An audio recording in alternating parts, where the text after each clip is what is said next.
Okay, we're going to do a few more examples on this first one. It's 2 6/10, or 10ths, as we like to say in fourth grade math.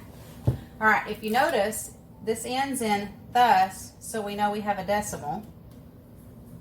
And we also see the word and, which means we have a decimal as well. And if you look in front of the and, we want it to say 2. So 2 is our whole number. So you're going to put it right in front of the and. We have 2 and, 2 and.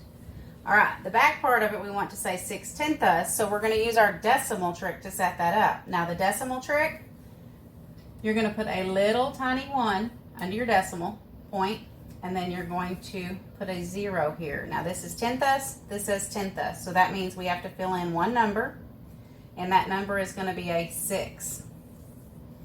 All right, now that 6 is actually in the 10ths place, and this 2 is actually in the ones place. The ones place is always going to be right in front of the decimal. So we have 2 and 6/10ths. All right, the next one we have is 1 300ths. All right, again, we know we have a decimal because we see the thus on the end. And again, we have another clue that we have a decimal, which is the and. Now the and tells me that I have a whole number out in front. So we want it to say 1 and, we have 1 and. Okay, so this is the ones place. Now, after the word and, we see 300ths. So again, we're going to use the decimal trick to set it up. This time we don't want it to say 10ths, we want it to say 100ths. So you're going to put a little tiny 1 under the decimal point, and you're going to write 100. Okay? Which means you're going to have a dash here and a dash here, which means we have to use two numbers. Now, we only want it to say 3, so in order for this to say 3, we can't put it here because I'd have to put a placeholder here, and that would say 30/100ths. So I'm going to erase that. Okay, so what we're going to do is we're going to put a 0 in front of it. So we have 1 and 300ths. All right, so we're going to move on to the last example. Now this one is 54/100ths.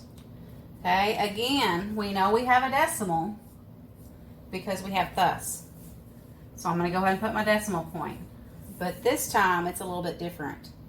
We don't see the word and, okay? Now think about it. We saw the word and here because we had a number in front of it. We had a whole number. Okay, and we saw the word and here because we had a number in front of the decimal. Okay, this time we don't see the word and. So we don't see it, so we know that we have nothing in front of it. We have no whole number. So all we have is 54/100ths. So we want this to say 100ths, okay? And again, look up here. We did 10ths here. We made it say 10. Here we did 100ths. We're going to do 100ths again. So we're going to put a little tiny 1. We're going to make it say 100. We're going to put a dash over that 0 and over that 0. So I have to use two numbers, and there's only one way to do that. To write 54, you have to put a 5 and a 4. So we have 54/100ths. And again, you don't say the 0 if it's in front. You wouldn't say I have $0.54. You would just say I have 54 cents. All right, now, just one more thing I want to go over. The decimal, the job of the decimal is to separate your wholes from your parts, okay? So we're separating the whole number from the parts. You might want to keep that in mind because that could be a question you might see soon.